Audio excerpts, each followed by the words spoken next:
ইরানের সঙ্গে চলমান যুদ্ধবিরতির মেয়াদ বাড়ার সম্ভাবনা খুবই কম বলে মন্তব্য করেছেন যুক্তরাষ্ট্রের প্রেসিডেন্ট ডোনাল্ড ট্রাম্প। একই সঙ্গে তিনি সতর্ক করে দিয়েছেন, নির্ধারিত সময়ের মধ্যে শান্তি চুক্তি না হলে আবারও ইরানে সামরিক অভিযান শুরু হতে পারে।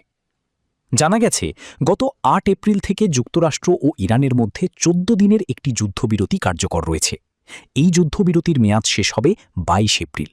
এর মধ্যেই একটি স্থায়ী শান্তি চুক্তিতে পৌঁছানোর চেষ্টা চলছে। তবে সেই প্রচেষ্টা এখনও সফল হয়নি। ইসলামাবাদে মার্কিন ও ইরানি প্রতিনিধিদের মধ্যে টানা ২১ ঘণ্টার বৈঠক হলেও কোনো চুক্তি স্বাক্ষর ছাড়াই আলোচনা শেষ হয়েছে।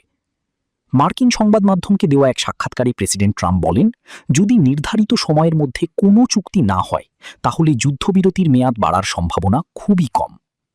তিনি আরও জানান, সেক্ষেত্রে ওয়াশিংটন সময় অনুযায়ী বুধবার সন্ধ্যা থেকেই ইরানে পুনরায় সামরিক অভিযান শুরু হতে পারে।